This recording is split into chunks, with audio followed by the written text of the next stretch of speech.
Hello and welcome into Fantasy Focus Football. It is Wednesday, October 25th. Today's show is presented by Geico. That's why Geico makes it easy. With 24/7 claim service and on-the-go policy information in the app, it is easy to Geico. I'm here with my two best friends like I am every Wednesday, Mike Clay, Field Yates. You both look fantastic. Yeah, Mike, I was going to say, I feel like we always mix up what we're wearing, but I feel like we're kind of in our lane today, right? Like you stand out the most as always, right? You got the bright red, which I love, by the way. It looks great. Your Detroit Lions. Yeah, I'm wearing a hoodie. Go-to. Yeah. And I have a dad joke.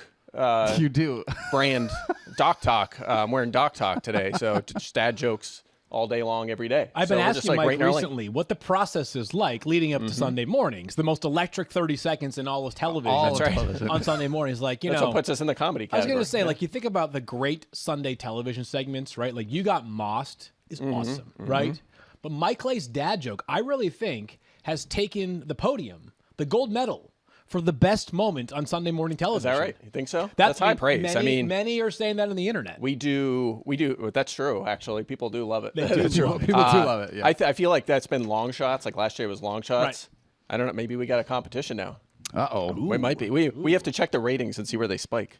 When the dad joke comes on, do they go up a little? Long shots? Right? When Daniel comes on, they're like, shh. Mike! Whoa! You deserve that. I deserve that, guys. You think I didn't have the show on yesterday? I tune in. I tune in. It's always like as soon as I put it on, like, Mike Clay sucks. Like every time. That's the problem, though, is right, like when off Matthew again. was still here and he would have a day off from the show during the week, we'd be like, we could say whatever we want because there was a literal zero chance he would actually listen to the show. Download, yes. Mike, it's like you got to be very careful. You got to sort of screen your words because Mike very much might hear it. That's true. Oftentimes live. But in fairness, Matthew had people that would listen for him and then report back. Right. That's true. That's true. You do have to watch it. Good point. You got to get some Britneys like Stefania has. All right. On today's show, we are talking Week 8 rankings. This was a fun one, being able to look at it. No teams on a bye this week, so that impacted a few things as we looked at stuff. Big thing to dive into. Yeah, we're back to doing rankings and having a good wide receiver, Yeah, like 42nd. You're Yes. like, there's no way. I have to move him up. And then you move 5 guys up, and then you're like, okay, now Chris Godwin's like 45th. Like, and then you got to how's move this him. gonna work? It's impossible. Like receiver is. There's like only a handful you feel great about, but it's still like incredibly Super deep. And then running back, you're like, all right, I have like 4 guys I like. Right, Yes, totally. that's it. Like, do we need to change fantasy so you start 1 running back and like 4 receivers or something? I think there's actually a conversation. Like, I would like to know, and maybe it has to be like a fairly hardcore fantasy league of just like, what is the optimal way to play fantasy football in terms of number of players started at each position? Do you get like, is it you just start 1 running back? Is it every running back that you start, you get the entire team, right? So rather than starting Brian Robinson, you get all Commanders running backs that week. You kind of that's not as fun. I don't Okay. think the team all right. aspect So is you don't fun like the for team running much back. as much. Yeah, I'm just saying, like, if I hear you. reasonable minds got together and decided, how do you optimize fantasy football so that you can get as much competition breathed into each matchup? That might be a compelling one. I think that's interesting. I realize you don't like it, but like if you get someone that goes down with an injury, you're like, well, crap, my day's over. It's done. But like, no, I actually get the guys that could come in and replace them and still have a potentially usable fantasy. Yeah, I day. mean, I think you could apply that at most positions, though, right? Well, yes, I don't that's care at fair. wide receiver. As wide receiver, Especially just quarterback so more deep. so. Well, Yeah. you're right. Team quarterback. Fair enough. Tight end. Yeah. Anyway, I mean, all right. anyway, Whatever. when gonna are we scheduling that for? Like March or something? We'll have Yeah. a committee to. yeah. Do you guys think an like off-season committee to talk about the Don't rules. don't you kind of feel like there should be a commissioner of fantasy football? Yeah. I'm not talking about like a league annual commissioner. meeting I just and- mean yeah. like the person who is the czar of fantasy football. Who Like should that'd that be a good post. Probably you. No, Is that not too me. much responsibility? Yeah, I have to do punter projections that day. So. Oh, okay. But- So you're no, tied we up. need like a board. We need like a board or something. We have like the FSGA and the FSWA, but I think you're right. We need a board just to talk like the standardized fantasy football. Okay. This Wow. feels like something that if we spend we have 11 weeks left of the season? Yep. Figuring it out. By the time the offseason rolls around, we might actually have a fantasy football czar. Maybe. All right, let's do it. Speaking of fantasy football czars, are we at a spot now? I'm going to move ahead to running backs. Are we at a spot now where Jahmyr Gibbs has taken over as the czar of the Detroit Lions running back for a room? week. Dang, I thought you were doing like just a totally arbitrary transition there where you're I like, was speaking thinking- of fantasy football czars, let's talk running backs. But you actually had a good. I tried to you do a tied little it thing together there. at the end. You're Dang. right. One more week with no David Montgomery. Most likely, yep. Plus their bye. Yeah. Plus their bye, right? So here's what I like about we all have Jahmyr Gibbs as a top 5 running back this week. What I love about this, great matchup. Raiders give up a ton of fantasy points to running backs. On top of that, and I'll let you dive into that. I feel like that's more your lane, Mike. On top of that, though, I love being able to see the usage last week because it wasn't like the first time that David Montgomery was out where it was 18 carries and then no work in the passing game. It was a really nice split between getting carries and getting a ton of work in the passing game. As long as the Lions keep doing that, I think he's going to be a top 5 guy with David Montgomery out. Yeah, and he was a great example of looking deeper than just touches. And we talked about this throughout last week, which was the first game David Montgomery was out. And he only had 2 targets. It wasn't, that was fluky. He was on the field. He was running pass routes at a higher rate than he normally would. In this game, 86% snap share, 11 carries, 10 targets, 126 yards, his first NFL touchdown. He was the number 3 scoring fantasy running back, all those things. And you mentioned the Raiders defense. Yes, 5th most fantasy points to running backs. And Deontay Foreman was the number 1 scoring running back last week against this defense. So Gibbs is set up well. He's a guy, and I mentioned this briefly Monday when I was first doing the projection tweaks for this week. He jumped all the way up to like top 4 at running. And I'm like, oh, that feels really high. But the closer you look at it and you look at the state of the running back position, you're like, especially with this matchup, it totally checks out. Yeah. So we all have him inside the top 5. Here's what I wonder. If he does perform to our expectations for this week, specific to fantasy football points, do you think the Lions equalize the backfield a bit more once they come back from their bye, assuming David Montgomery is healthy? I think a little bit, but I don't know if they're just kind of married to the 2-back system like last year. Because Gibbs is kind of in the Swift role and Montgomery in the Jamal Williams role, and I don't know if it's going to change substantially. Maybe it's 60-40 Montgomery, or Montgomery's playing at a high level as well. He is totally, yeah. But and also, you can tell they love Monty. Yeah, but also they might say, you know what? Now this is twice now he got hurt handling 25 carries and a couple targets. Like, do we just reduce it by 20%? Right. Is that interesting? Yeah, I could see it happening. It's a big one. Yeah. We love Jahmyr Gibbs, though, this week. Monday night football games, you're going to have to wait to be able to utilize him, but somebody that is should be in your fantasy lineup. How long will your day be on Monday? The longest of long days. It's got to be, right? It's super long, yeah. And on top of that, after I get done with Monday Night Football, I'm still making sure that like show note is good, ready to go. I got Adam Schefter prep for the next day. Like it's a big day on Mondays because of that. You should, by the way, check out the Adam Schefter podcast if you aren't already. Daniel, new co-host as of this is 3 episodes in now? 3 episodes in now. Co-hosting the 6-pack with Adam Schefter. It's always a ton of fun. It's a good time. Check it out. All right. Wherever you get your podcast. Let's move ahead and talk about some other running backs here, guys. I got a couple Carolina Panthers here. This is going to be the matchup of the number 1 pick in the NFL draft versus the number 2 pick in the NFL draft. Talking about the backfield, though, we did not see the Carolina Panthers last week. They were on a bye. Miles Sanders has been trending downwards for a while now. At this point, it feels like we had kind of talked a little bit about, are you still trusting Miles Sanders in your fantasy lineup? Week 8, no teams on a bye. Where are you at on Miles Sanders, Mike? I'm 25th.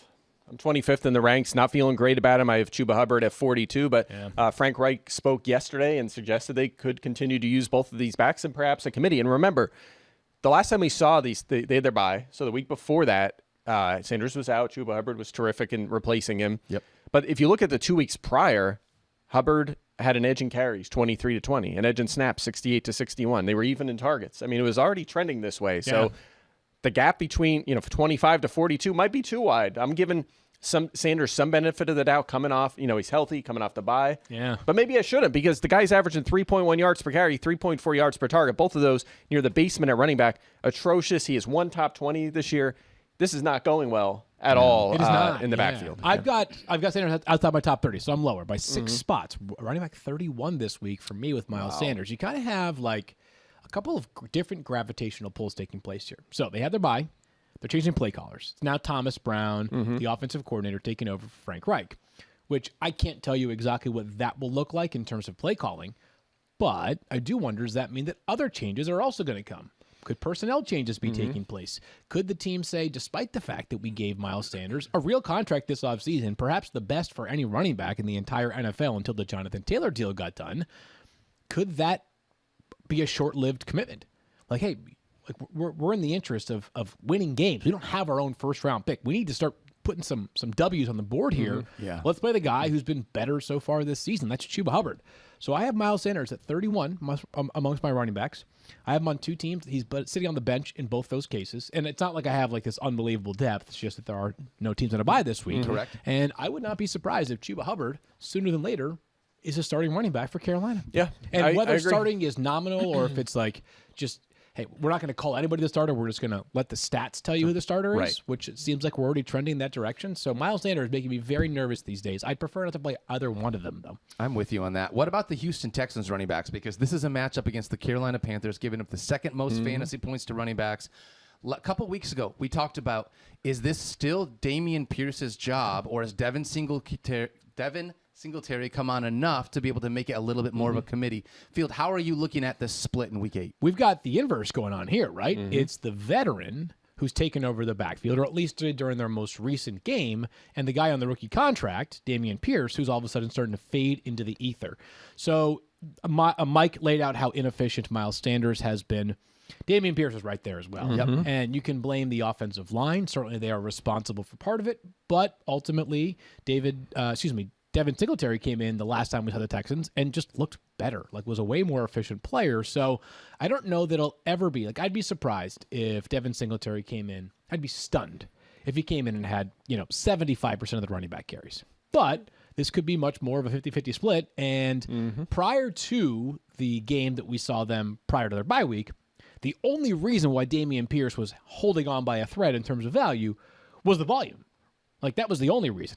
He is not going to catch a ton of passes. No. He's not going to run for a ton of yards per carry. So if all of a sudden it's a 55-45, 60-40 split in Dameon Pierce's favor, that is a flex player at best that you are hoping scores a touchdown. Otherwise, no value in fantasy. Yeah, I'm with you. 2 weeks ago before the bye, it was 31-21 edge for Singletary in snaps. And you're right. Pierce is not going to be bailed out by passing game work. He hasn't cleared 3 targets in a single game this season. So, again, it's a thing where coming off the bye, maybe they give Pierce back the job and take a long look at him here and give him 15-plus touches, but maybe not, because Singletary has outperformed him so far. Pierce, by the way, even when he was, the first 5 games, he was their clear lead back, 0 top 12s, 3 finishes of 40th or worse.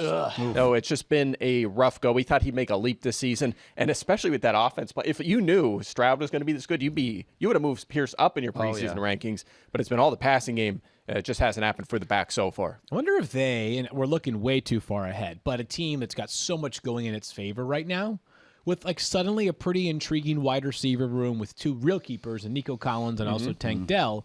Wonder if they could be one of the teams that spends this offseason at running back. There's this ridiculous running back class with Saquon Barkley and Josh Jacobs and all the other names that people are aware of. I wonder if Houston would be one of those rare teams that might actually justify the investment that it would take to land one of them.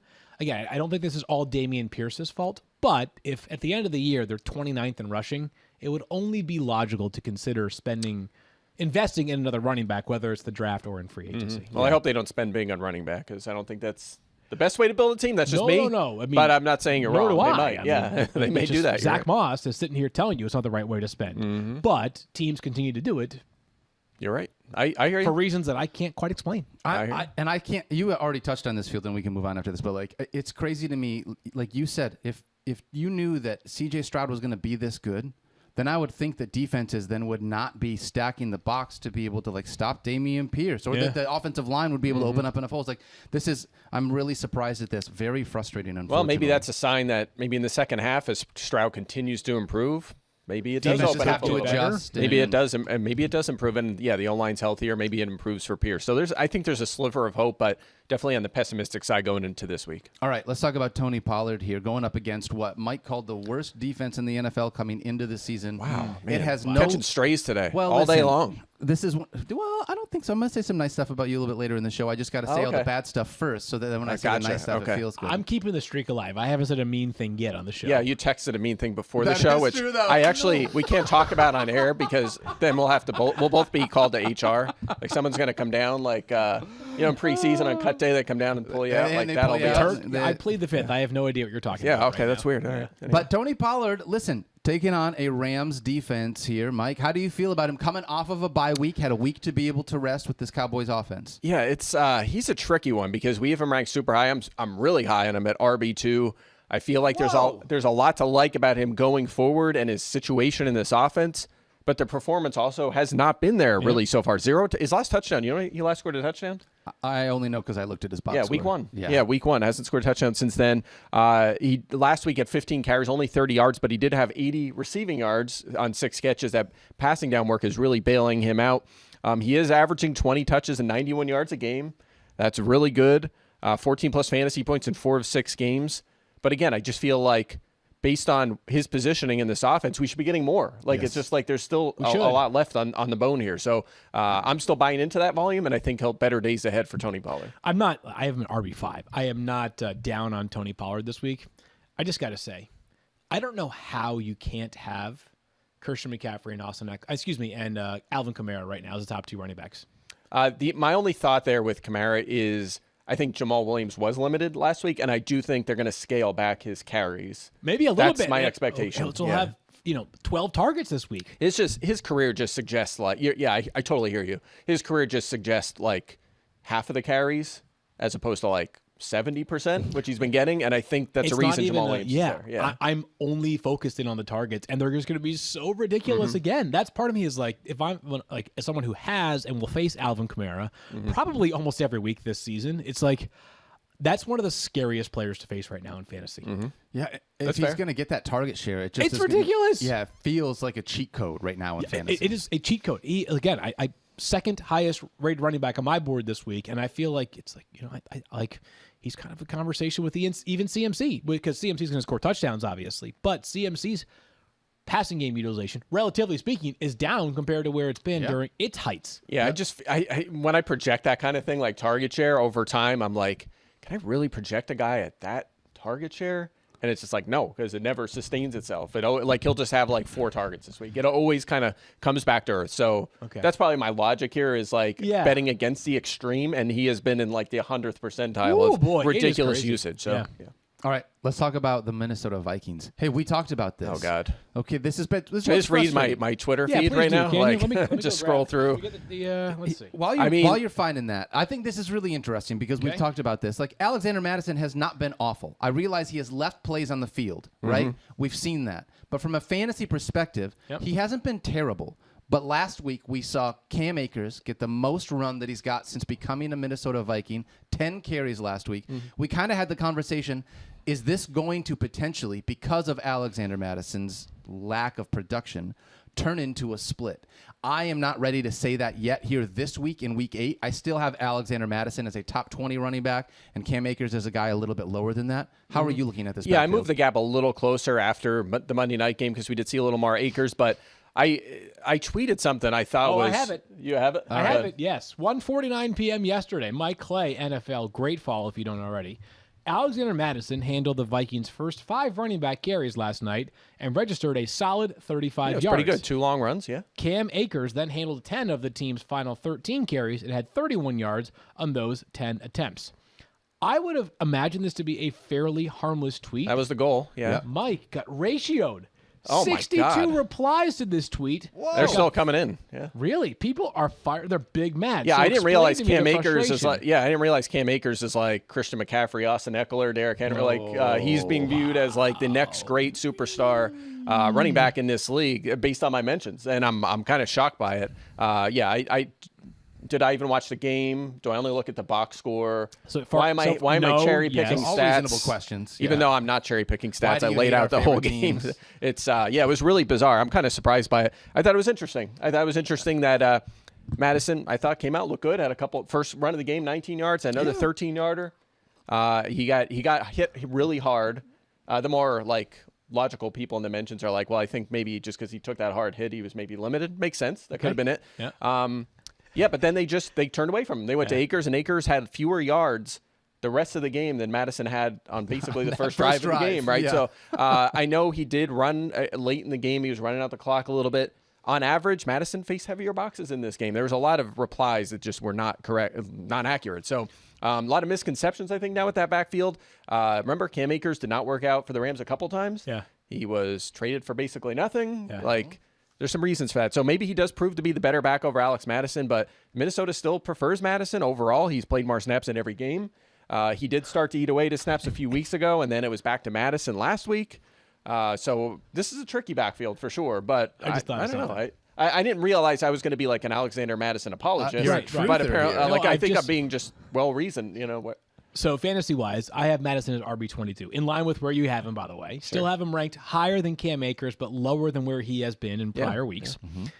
I was just thinking this, though, is like the next time you tweet something that is quite literally just laying out facts, I'm going to reply with something completely unrelated. And then it dawned on me. Like, I'll tweet, just as an example, like, hey, the Broncos have re-signed Lil Jordan Humphrey to their practice squad or something. Uh-huh. The first, 7 replies will be like, cryptocurrency Dogecoin to the moon. Yes, that's true. That's true. Check out my, check this out. Check out my my new page here. I'm giving out 7 PS5s to the first 8 people that can quote tweet this. Can you send me that? I want one of those. PS5? Okay, yeah. So I'm not even gonna bother replying random things to you. I'm just gonna let the app itself do that for you. I usually just ignore the replies anymore because it's just out of control in that app. But I was having a little fun with this one.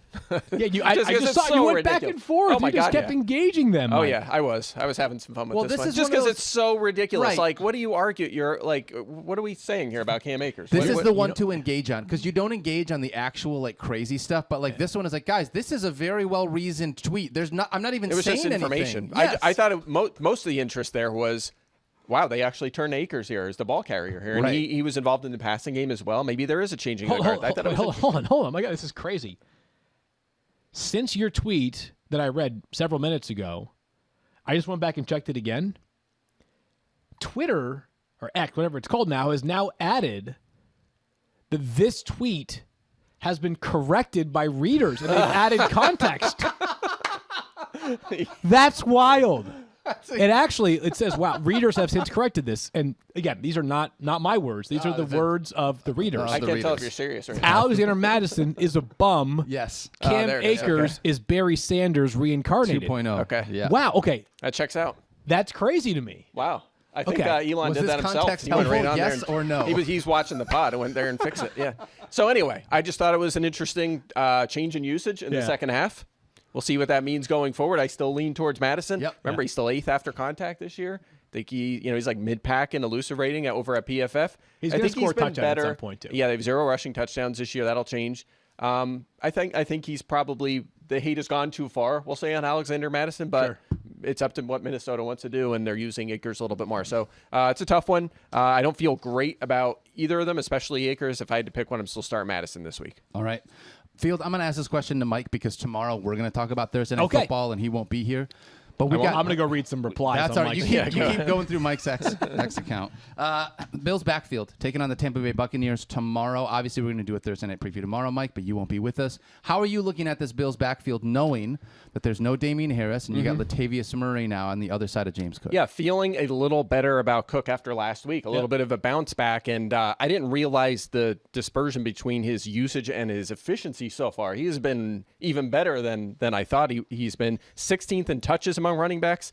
6th in yards. He is 6th at running back in yards. He is playing good football. Only 2 touchdowns. That's about in line with his expected. Frankly, I'm glad we have 2 touchdowns out of him because Latavius Murray and Dameon Harris were stealing so much goal line work. His efficiency has been great, almost 5 yards per carry, almost 9 yards per target. Both of them are outstanding. And again, held an edge over Murray in snaps. It wasn't a huge edge, 36-28. Carries was 13-4. That's big. And then a slight target edge as well. So feel a little better about Cook. The Bills are committed to using multiple backs. That's not going to change. Yep. But there's enough here, and Cook is playing well. It's a good offense. I feel good about him as an RB2. We'll say a back-end RB2. Yep. I will table thoughts until tomorrow. I was going to say, we'll Thursday talk about podcast. it a little bit more Go tomorrow. check it out. Yeah. Yep. Okay, because you want to be nice and you have varying... Those were good thoughts. Yeah. No, those are good thoughts. It's like I want to examine all the things wrong with what he just said, but I'll save it for tomorrow. I'm feeling nice today. That was good. I like that. That was a good one. I like that, yeah. All right, now it's time for AI-generated fantasy insights built with IBM Watson X. We're talking diamonds in the rough, players available in leagues who have boomed for 2 consecutive weeks. Field, we're talking Kendrick Bourne here this week after the second nice week he put together in a row.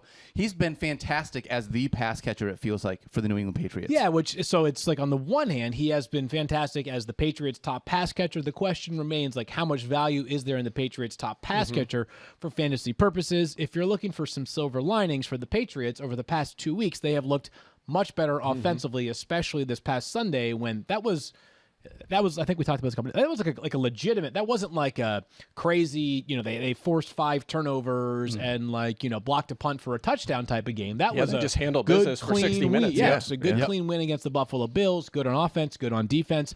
And Kendrick Bourne, he's a good football player. Like he's a good, talented player. And the Patriots do play the Dolphins this week. So every time you're playing the Dolphins, you expect the team to have to throw the football a ton, maybe except for when they're playing against Mike's Eagles. So yeah, if I had to pick a Patriots pass catcher to have in my lineup, it would be Kendrick Bourne. I just don't know, though, that I expect a ton, 100 yards plus a touchdown from Kendrick Bourne is probably hard for me to imagine, given how this Patriots offense is kind of operated. I'm not talking about in terms of efficiency, but just the idea that they've got a lot of players who continually contribute, and maybe we're seeing the emergence of a fairly interesting young player in Pop Douglas, who played a big role for them this past week and certainly passes the eye test for them. Yeah, I wonder if Douglas is going to actually pass out Juju Smith-Schuster, who's been sidelined. Yeah, that's a good call. There was some chatter about him outplaying him, but Smith-Schuster's been out, and that's why Douglas has stepped in there. You're right on Bourne. I mean, who would have thought 53 targets so far? 22 more than any other Patriot. Is that right? Totally, yeah. Wow. Just Didn't realize it was that stark, dominating their usage. Now, Devontae Parton, check this out. 8+ targets in 4 games for Bourne this season. Those are the ones he's been fantasy relevant. Either Juju or Parker were out for 3 of those games. So the targets have really dipped. Barely played this past week. Yeah, he was on the field, but he wasn't really. He didn't have a catch until I think the Yeah. last drive of the game. So it seems like maybe trending the wrong way for Devontae Parker, trending the right way for Kendrick Bourne and Pop Douglas. That could change if they do have Juju Smith-Schuster back on the field this weekend. But it seems like if you're focusing on a one Patriots pass catcher, it is certainly Kendrick Bourne. Good after the catch, good in the screen game, and we love those wide receiver screens that are caught at the line of scrimmage. You turn them into an 8 or 12-yard gain, a quick 2.5 points right there, 2.2 points right there. The one thing that's tough for me right now about Kendrick Bourne is the fact that this week, if you want to add him, still available in 70% of leagues. Yeah. This feels like the week that I would want to play him because of the matchup against the Dolphins. But with no teams on a bye, it makes it a little harder for me to feel like, this is the kind of wide receiver because that wide receiver pool is so deep. Fair. I will say this, though. Not that I don't know that it's super duper easy, but I do think the Patriots schedule kind of lets up against, in terms of the defenses they face. Think about some of a lot of teams have fit in this category, but I think it was the Eagles, the Dolphins, the Cowboys, and the Jets at the beginning of the season. They've since played the Saints, who are a very good defensive secondary. Raiders the Bills. And the Bills. Raiders, who have been okay numerically this year. I'm not sure that I totally buy into them as a defense. And the Bills, who even without some key pieces, I still think are a formidable defensive team. There are some some Commanders action down the stretch and maybe a couple of the, the Chargers defense and teams like that you're like, maybe they could sort of build some mojo. The Colts build some mojo as they sort of figure out what the rest of the season looks like. Yeah, I will say this. I have him 46th in my rankings, which deep league flex option. If Juju's out again, he'll move up probably, 6 to 8 spots when we bump the target share up. So again, I do have that factored in, the fact that his targets have spiked when those guys have been out and have been down a little lower. So just something to keep in mind. He'll be more palatable as a flex or wide receiver 3 if Juju remains out. Do you guys think it's time to bench Calvin Ridley? Have we seen a full changing of the guard with these Jaguars pass catchers? Because it doesn't feel like from a volume perspective, it's like all of a sudden Christian Kirk is coming on and getting all the work. Like Calvin Ridley is still getting targets within this offense. He's a Niner. Is that what it is? He's a 49er. Okay, we talked about this yesterday. Okay. That basically we've decided that if we can't decide whether we should play you because we have no idea what's going to happen, we just call you a 49er. A 49er. Like you're committed to playing this player, right? If you have him, you're probably committed to playing him. That checks out. Okay. It's like Brandon Ayuk, George Kittle, Debo No, Samuel you're right. this year. Yeah. There's guys like that. There's definitely guys like that. And I have that issue when I do the playbook because I'm picking lineup locks. And sometimes a guy's down lower and you're like, well, you're probably not benching him, right? So probably still a lineup lock. Devontae Smith. Calvin Ridley's probably in that conversation. Those are good examples of players that fit that bill this year. Yeah. Chris Godwin has been in that conversation. So get the Titans this week. Yeah, what's that? Who does? The Jaguars get the Tennessee Titans this week. Oh, they have the Steelers? Do they? They do. Yes. Yeah, Steelers this week. Oh, that's right. I Which read is a that good wrong. matchup. Fourth most fantasy points to wide receivers, and they're having some issues there at corner. Patrick Peterson's still an every down player, but they are kind of moving him around a little bit more. He's been in the slot more often. Yep. Joey Porter Jr. is playing more on the perimeter, so they're shaking things up. They've had some issues there, which maybe could be beneficial for Ridley. But here's the thing. He's played 7 games. He's been under 12 fantasy points in 5 of the 7 games. He's had 2 spike games.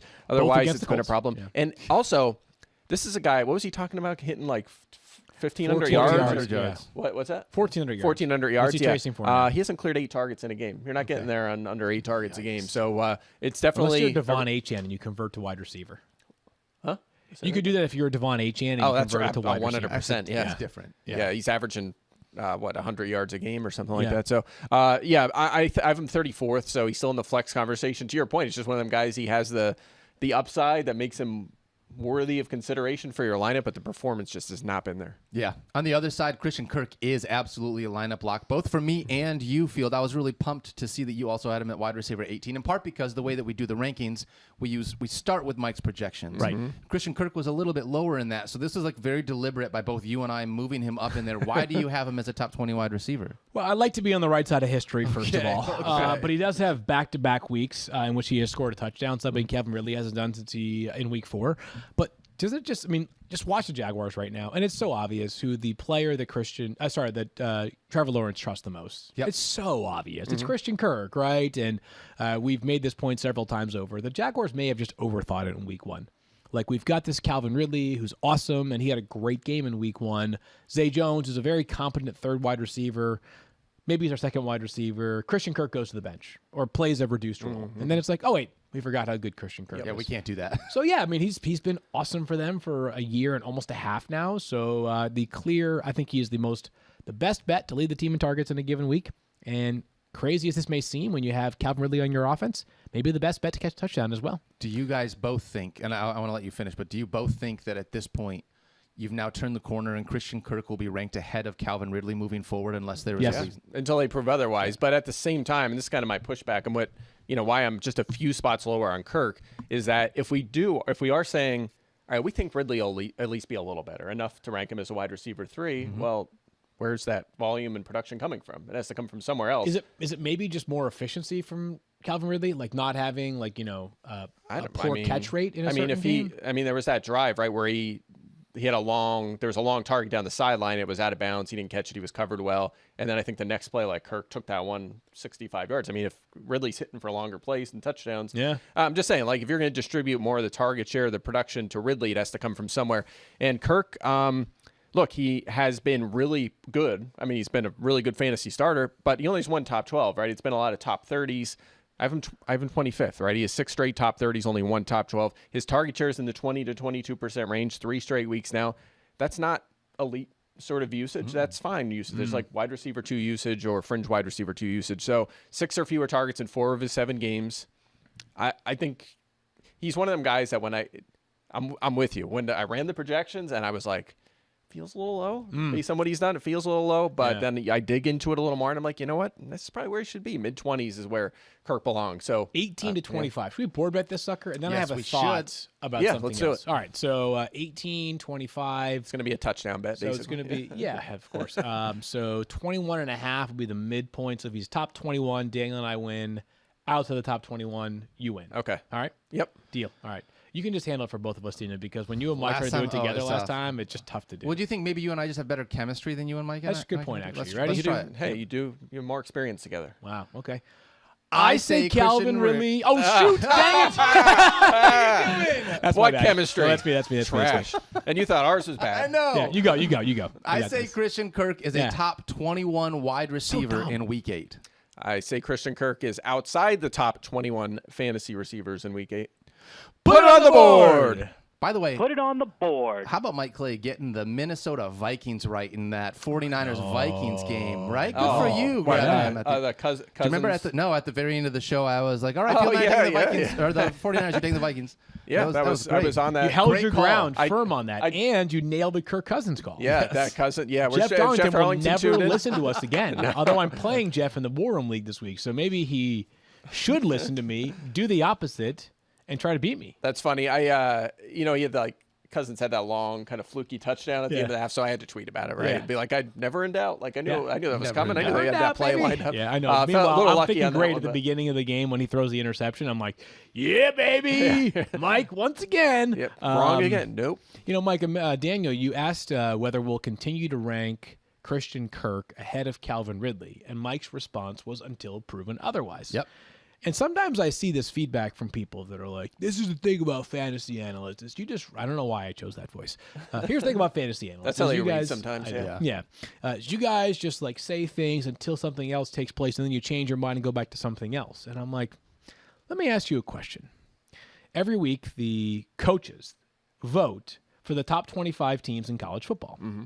Nick Saban, objectively brilliant mind, maybe the greatest college football coach of all time.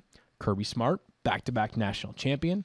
Dabo Sweeney, national champion. Mac Brown, national champion. All these coaches that have done great things and are objectively the very best in their position.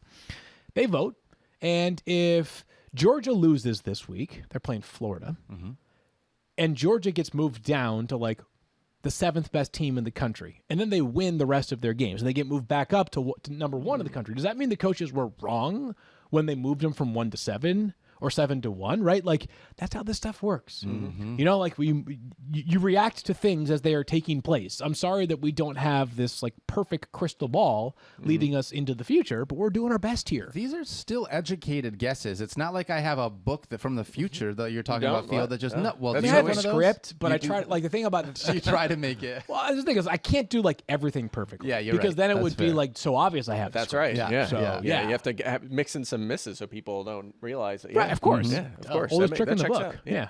All right, speaking of some misses, DK Metcalf missed some time last week. Yeah. There's a chance he does not play again this week as well. Right now, currently questionable. We'll figure out later on in the week how that turns out.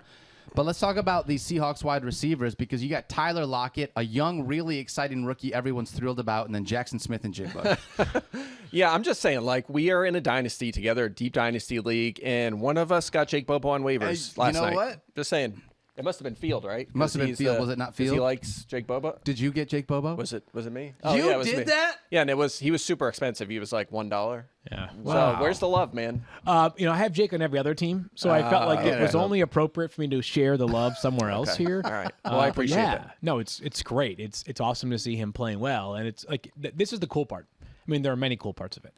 It's gone from like feel good story to like your typical like makes some noise during the preseason, creeps onto the back end of the roster to like, no, he's good at football. Like he's gonna play. Like he could have like a 12-year career at this point. I'd be like, oh, nice job. Yeah, Makes sense. You know, what I was thinking right now, he's playing at a level where, can you imagine if like he went to like the Rams took him instead of Nakua in the 5th round? Like, Right. do you think he'd be like a must start in fantasy every Oh week? my Like God, sometimes how it is great. Does that be- opportunity. yeah, no, it right. totally Like is, yeah. Nakua is great. I think he's a certified good player. He'd be playing well anywhere. Yeah. But he might also be buried on a depth chart somewhere if he went to the wrong place. It was Totally. a 5th round pick. So, and that stuff happens all the time. It takes it. That's why it's so rare for undrafted and day 3 guys to make an impact, especially at receiver, because they end up buried for a while, don't get and they're opportunities. playing well, but they have Yeah. other established veterans who get the run. So, yeah, I mean that I go back to like the same point, because in Seattle, like, is he worth stashing right now? Because if Metcalf comes back, he's going to be the 4 still.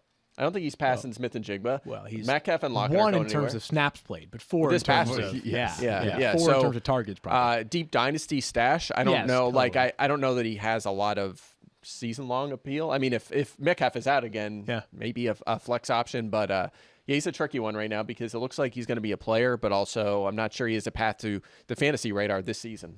2026 wide receiver 1. That's Heard it what here it's gonna first. There it is. By the way, Mike's Him and telling Nakua, me 1, 2. Yeah, Mike's like, yeah, you didn't get him in the dynasty league. Mike got him projected for 1 catch for 12 yards. Exactly. That's what it is, yeah. Well, I mean, I picked him up in a super deep dynasty league, so he's an end of bench guy for now. But Shout out to the Seahawks social team who saw the clip us talking about Jake and Jackson a couple days ago. Again, a reminder: Jackson Smith and Jigba, Jackson Bobo. That's his real name. Jackson Bobo. Yeah. 1st round pick, undrafted, 2 wide receivers on the same team, each scoring a touchdown in week 7. Cool story. Love to see that. Are we talking though, like, just to get back on track here for a second, how much are we discounting, or I guess how much are we lowering these wide receivers this week against the Browns? because of how well the Browns have played this season on defense. I know that both Josh Downs and Michael Pittman found the end zone this past week for Indianapolis, kind of both on like busted plays. Yeah. Josh Downs was wide open with nobody around, and then Michael Pittman Jr. on that long 75-yard touchdown. He also was surprised very much that he was open. Yeah, after he was like, didn't wait, get what? tackled.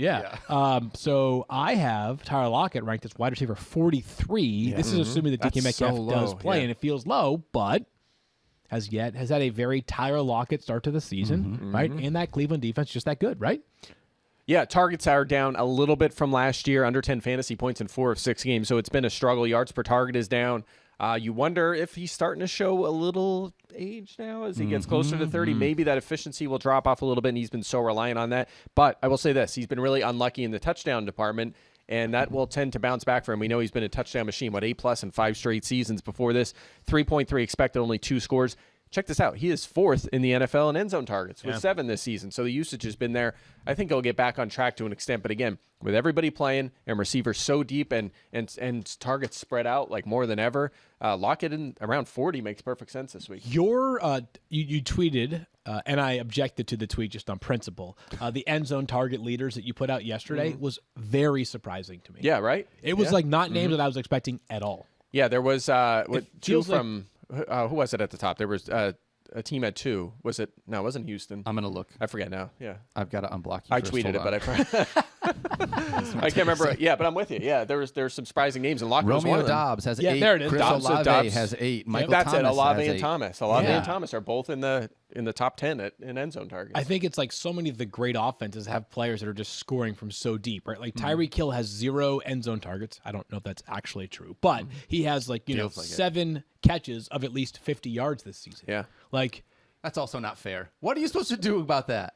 I wonder if it's like they don't actually design plays for him in the end zone because he's running so fast and the end zone's so small relative to the rest of the field that it's like we can't throw the ball at the front of the end zone because by the time it reaches the end zone, he'll have already run out of the back of the end zone. That's funny. Could be it, right? That's funny. Let's move ahead and talk about DeAndre Hopkins. Okay. I'm out on DeAndre Hopkins. Okay, when you Really? say that, Okay. like in life, fantasy. No, just this week again in fantasy, like I'm benching him. I Really? said this. Yes. Where do you have him? I have him 30. I'm at 38, 39. Oh, okay, yeah. I've got him at 31. Two so board bets in one show. Here's the thing for me. DeAndre Hopkins just not getting the volume that I need him to get. He has 2 games with more than 10 targets. Other than that, it's a bunch of 5, 6, 7 target games. And inside of this Tennessee Titans offense, With 6 Will to Levis 7 or targets or Malik Malik Willis. Willis? So that's Yeah. the other That's a part. good call. Coach Vrabel came out and said, if we don't have Ryan Tannehill this week, which it seems like we're not going to, you might see both Malik Willis and Will Levis. Love a good quarterback by committee. I don't think I want to see either one of them, let alone see both of them, especially if I'm rostering DeAndre Hopkins. So for me, because of that, understanding that he's been bad with Ryan Tannehill under center, now getting those 2 guys, I'm just out on him this week because there's no teams on a bye. Wide receiver player pool is deep enough. I'd rather go a different direction. Yeah, I get it. He is still being kind of, in terms of target share, their featured number 1 wide receiver. And also, he's another guy that's tied for 4th in end zone targets. He was just on your list there. He has 7 this year. 3 expected touchdowns. He has 0, actually. He's been one of the most unlucky. Sounds like in A.J. Brown all over again. Yeah, right? Just super unlucky in that Oh, the department. Titans version, you're saying. Yes, the 'Cause I Titans was version like, of wait, A.J. isn't Brown. A.J. Brown The awesome? That's what it sounds like. The Titans version. I will say this. Hopkins just had a huge game 2 weeks ago. He did. 140 yards on 8 catches in that game. I believe that was 3 weeks ago, but 2 games ago for them, right? Yeah, fair enough. They're had a buying bye. there. They're buying there. They're Yeah. buying this past week, yep. Atlanta, really good against receivers. 6 fewest fantasy points allowed. I'm only projecting 1 shadow for sure this week. I mean, I wouldn't even say it's for sure because there's very few this season. AJ Terrell on DeAndre Hopkins. Atlanta, again, very good against receivers, 2nd fewest fantasy points to A.J. Terrell's primary side of the field. They've been really good in that department. They are one of the man-heaviest defenses in the league. I think those 2 are going to be one-on-one a lot in this game. We'll see who wins that battle. But I'm right. I'm with you. I'm right. I'm right. You're right. Yeah. Worried about the quarterback situation a little bit, but I am excited that Will Levis has a shot to start. I'm going to see him play, so that's going to be fun. The only problem I have with Daniel's argument was the way that you finished it. Okay. Because you had this perfect opportunity based off how you started it. So, because of the quarterback uncertainty, the lack of elite volume, the fact that he hasn't found the end zone. For those reasons, I'm out. You got to do a Shark Tank style. You're right. I should have Shark Tanked it. Yeah, that could have been great. Especially is Mark Cuban still on Shark Tank? Now that the He NBA is season is kicking Shark Tank, off, like yes. I feel like that would have been the time to do Shark it. Tank is definitely on the top 5 shows that if you're just sitting around during the NFL offseason and you have like a lazy night with absolutely nothing to do and there's not a major sporting event on, you can watch like 7 straight episodes of it. Speaking of other programs, you should always be watching ours for sure. But you know what? My best friend, Tyler Fulgham, he's a big TV appearance coming up, right? What? I think, is it today? Is he on Celebrity Jeopardy? He is on. No, Naked and Afraid? He's on Guys Grocery Games. Stop it! Yes. Seriously? Yeah. Are you kidding me? I feel the season, I think, starts like this way. I don't know if he's. I forget what the date is, but he's on soon. Yeah. So I'm sorry. He's to a get great so cook, mad. Tyler. I mean, Wait, he's a bad chef? football takes, but good cook. I just learned 7 things in one moment. Yeah. That's incredible. She's a chef? Yeah. Oh yeah. Yeah. Yeah, I that's would what it not is. have Yeah. guessed that. He absolutely is. So maybe he's going to cook us. I think he's going to invite me over for dinner probably soon. Wow. When he moves Better. his way up here. Yeah. But yeah, he's on. Again, I don't know what the date is. I wish I did off the top of my head, but make sure you tune in. Check it out. Guys I'm Grocery excited for that. Games. This is probably like it's the second best Guy Fieri show that you can watch in succession. I mean, obviously Diner Drivers and Dives is Triple D. the greatest show maybe in television history, but it's the greatest show when you're sitting around and you got nothing to do for a night. Like Shark Tank's top 5, but Triple D is like, if you're watching right now, you can see my hand reaching above the screen by design. I have to stand up. So all the way up. That's where it's at. That's how high it is. That's how Yes, high it is. I love that show. Follow my heart. Real quick question. Like, Mike, I know we've talked about this. You love 24. Do you have like an actual, not just like a reality show or anything like, do you have a favorite TV show? Oh man, Like I mean, one that stands out that you know of, or feel? Do you have one that you know of? there's so many good ones. I have to think about. Scroll this. Report definitely is up Stop there. it. Yeah, it's up there. so favorite Fantasy Focus show? is on TV now. Yeah, Yes. yeah, let's go. Favorite show of all time? Or Yeah. right now? Favorite show of all time? The Wire's on the short list for sure. Like a show that is still going? Or? I was just curious. No, it's just an open-ended question. Do you guys have like a TV show that like grabbed you that you're like, man, this one like got me more than anything else? Like I talk I'm going to say the answer is no, because when people ask me what's your favorite TV show, I immediately know what I'm going to say to that. What's the answer? Firefly. Okay, Oh, fine. really? No way. I am still upset at the unjust cancellation of Firefly. Okay, good one. yeah. So The best recent show by a mile, Shrinking. oh, really? so good. I've not seen that one. Shrinking's God. been great. So good. There's so many good ones. I'd have to think it through and kind of. This could be a whole episode. I think but you should leave, I think Mike. like any. Yeah, that's a great one. No, Mike, he was anything. saying like, could No, you? I think can you get out of the Oh, studio? okay, is what I'm okay. saying. That's a good Reese one. Anything Michael Schur though. Oh, yeah, Anything Mike- Michael yeah, Schur. you do love Parks Michael and Schur. Recs and Brooklyn Nine-Nine and The Office, obviously. It was so incredible. Anything he puts his fingers on is my favorite. How about your worst show of all time? No, don't answer. No, I don't answer that. We want to make friends, not enemies. All right, let's talk about the Indianapolis Colts then. Let's keep moving forward. I asked you guys about Josh Downs, or maybe I asked you about Josh Downs. I don't remember which show it was. Anyways, Mike. We like him. We like him a bunch. Michael Pittman also here. Michael Pittman did not get as much usage last week. How are you looking at this split for these two guys taking on the Saints this week? Yeah, I mean, Pittman's still a lineup lock. I know he's a little upset about his targets, but he's had, 4 10-plus target games this season. Yeah. We're going to still it's definitely been up and down, and it's been down recently. I think he'll get the ball in his hands enough to be fine. Is he going to get Lattimore this week? So I don't know if Lattimore will shadow. He hasn't really done that much this season, so that's TBD. But you got me to my next point, which is that New Orleans, elite against the perimeter, bad against the slot so far this season. That's great news for Josh Downs, 7th most points to the slot. He's in there 83% of the time. So better matchup for Downs than it is for Pittman or Alec Pierce on the outside. Thought that was kind of interesting this week and makes Downs, although Field is way higher than me, I was just gonna say. Downs still a palatable flex option. Yeah, wide receiver 37. I love me some Josh Downs. Eyeball test, spectacular to this kid. What a good player they found.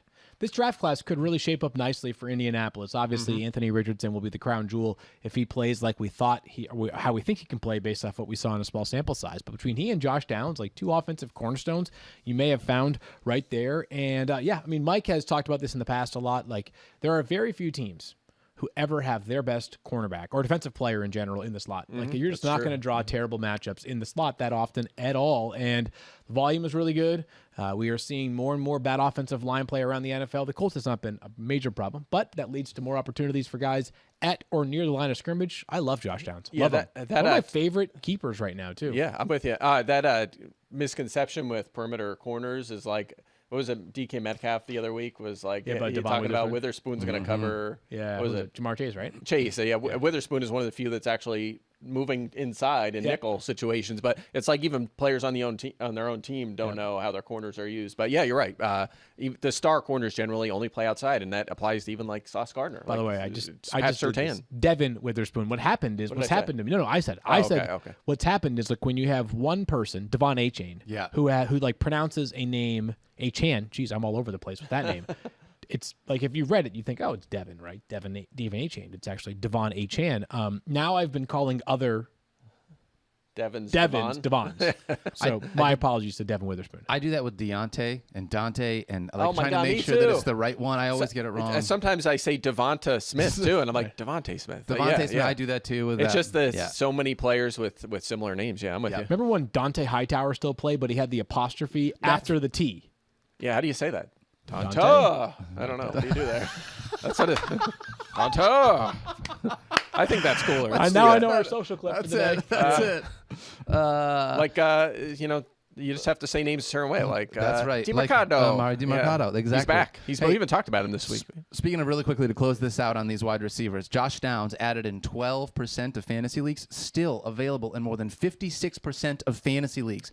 He should be added to rosters, guys. Yeah, Downs should be. Yeah, the only thing I'll say is I think his ceiling's probably a bit limited in that slot, short range role, 6-7 targets a game. Startable in deeper leagues, yeah. I think he'll cool off a little bit going forward, but good matchup this week. Well, I like the idea that he's got Gardner Minshew under center because Gardner Minshew is not. Well, I don't. At least he's not worried about throwing the ball 55 times a game if he needs to. Got that bionic arm. He can throw as much as he wants. They are a fast-paced offense. I'll say that. But again, with Minshew, I still have him ranked so low in this matchup against the Saints. Really good against quarterbacks. That was his first top 20 of the season last week. And check this out: he had 2 rushing touchdowns in that game. That doubled his previous career total. He had 2 rushing touchdowns in his career before that. I'm going to file that one under fluky for sure. One of Minshew's. That was Minshew's best games. That was a career high in fantasy points for him. Again, coming back to earth. All right. Football's a weird sport. It is. Yeah. It is a very weird sport. We're going to talk about some streaming options, including maybe Gardner Minshew. I'll let you tell me whether you're in or out. I thought we were talking about him. You brought him up. I did bring him up, just saying that I like that he throws the ball a lot. I think that's good for Josh Downs rather than having a quarterback like Desmond Ritter. Maybe I should have read the note then. Maybe I should have did that. You think about that? You're too busy tweeting about Alexander Mattison instead. Right. Instead, right now, Field, help us pay some bills because Mike has us off the rails right now. Are you overwhelmed by insurance or people replying to your tweets? Yes. Make it easy. Get all your insurance in one place with Geico. Plus, get 24/7 claim support and on-the-go policy access with the award-winning Geico mobile app. See how easy insurance can be and go to geico.com. Hey, college football fans, I'm going to let you in on a little secret that will help you win game days this season. Eckrich smoked sausage. You're probably asking yourself, could it really be that easy? Absolutely it is. Eckrich smoked sausage is crafted with a perfect medley of spices for a truly rich, savory taste. They're delicious all by themselves or in any recipe you can dream up. And if the word recipe sounds like a lot of work, don't worry. Visit Eckrich.com for dozens of simple, mouth-watering recipes, making your tailgating prep a stress-free event. So there you go. Eckrich smoked sausage is the secret to winning game days. You can thank me later. Go visit Eckrich.com for more. I'm the biggest sausage fan around here. Yep, I just said that out loud. So let's talk about some quarterbacks, streaming quarterbacks. That didn't come out as expected. Let's go. So Gardner Minshew, not a streamer for us this week. Love sausage. I'm just going with it now. I know. I appreciate it. It's too late. I appreciate it. Yeah. The words you came out. Buy in. And then it was too late. And then it buy in. Yeah, it's just I love sausage. So we're not gonna stream Gardner Minshew this week. And I'm going to try and keep us here. I'm going to try and keep us on our depth. We're already going to HR for the text you sent us earlier today, Field. This is a problematic day. It has been a tough one. This one's not on TV, right? This one's not on TV. Okay. First time the pod got bleeped, probably, or something cut out. Let's talk about C.J. Stroud, because he was a guy that was in the streaming conversation for a very long time leading into this season, guys. Are we at a spot now where C.J. Stroud is just like, he's no longer a streamer. He's just like, you start him as a top 10 quarterback? Very close. Mike, you could take this one. Yeah. I think he's still a streamer. Someone has to be businessy around here. I'll do it. Right. Top 20 in every game, which, top 20, fine. That doesn't mean he's a starter, but it does give you a decent floor in fantasy. And, in fact, the only quarterbacks to do that this season are Jalen Hurts, Patrick Mahomes, and C.J. Stroud. So at least he's not, when he's been in your lineup, he's just been a solid force, and a part of that is because he's done so much in the passing game. Does not have finished better than 10th. however, so no ceiling, like a high floor, low ceiling kind of guy so far. So to answer your question, I think the answer is no. I think he's still a streaming option. We like him this week. Maybe he continues to get better. One of the problems here is that he has 55 rushing yards. Yeah. He has not really added value in that department. So I would say I'm going to stream him this week. Yep. Houston is 6th in EPA when they're throwing the football this year. He has been good. Yeah. But not yet a lineup lock, not a certified QB1 yet. I agree with everything that Mike just said. I just want to take a moment here to point out that trade that was panned by many, this guy included, about the idea of trading up from pick 11 to pick 3, which included sending next year, meaning 2024 first-round pick, to Arizona, is all of a sudden starting to look like a pretty reasonable deal for Houston. Yeah, if the players work out, then it looks better. Yeah, it looks, well, not only that, but just if the pick instead becomes like pick 20 for Houston, which if they win their division, it could certainly be 20. 20 and 11 for 3 is actually like a little bit of a bargain, right? Like it's based off draft value charts. So I'm happy for all the good things that are taking place in Houston right now. One of the interesting things about this game, though, for me is the fact that we're like, this is the Panthers, right? When we talk about matchups, it's about the running backs.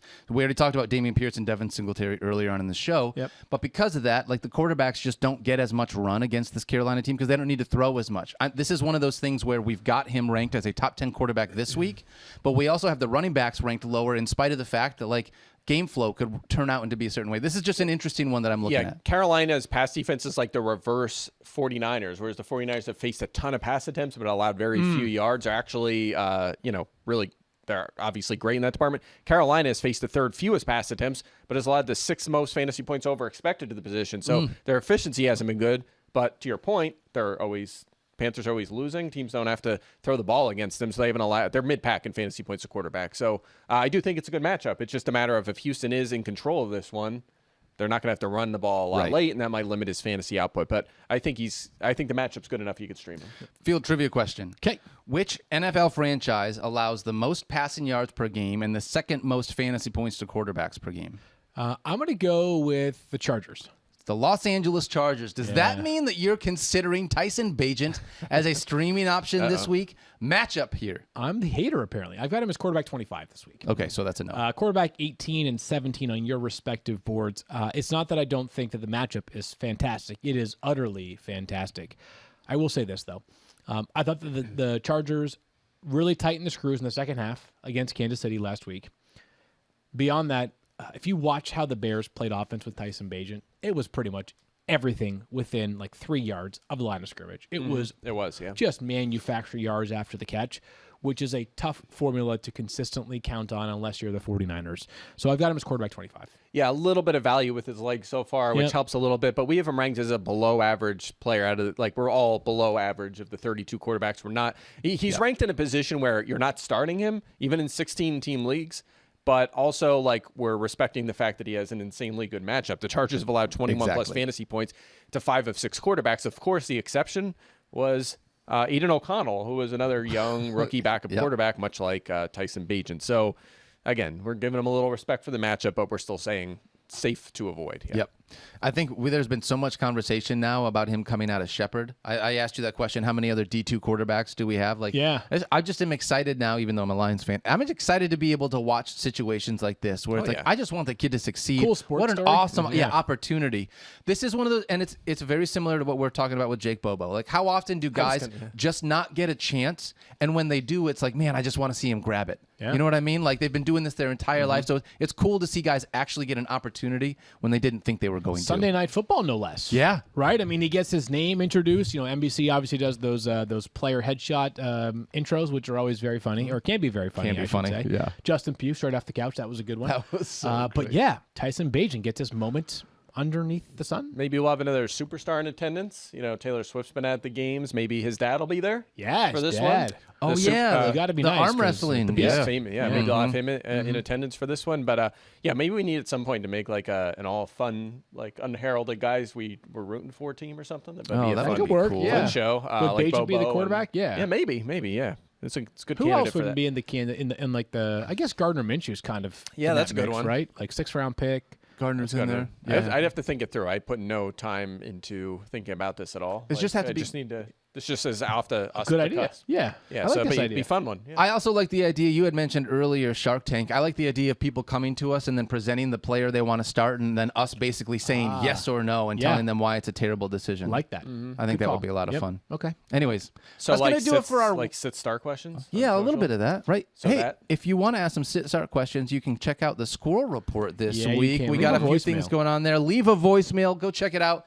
It's going to be a lot of fun. Very fun show this week. All right, that's going to do it for us today. Field and I are back tomorrow alone, Thursday. Night football preview. That's right. It's going to be a ton of fun. Our Week 8 preview, part 1. On behalf of Mike and Field, we love you guys. Don't forget to love each other. Be kind to yourself. We love sausage. We hope you love sausage, too. Love sausage. It's my favorite. No comment. So, the new Taylor album, right, on Friday? Yeah. Taylor themed episode. We need to definitely, I'm going to come fully decked out in Taylor stuff. Is that Chief stuff or just Taylor stuff? Just Taylor stuff. Okay, got it. Yeah.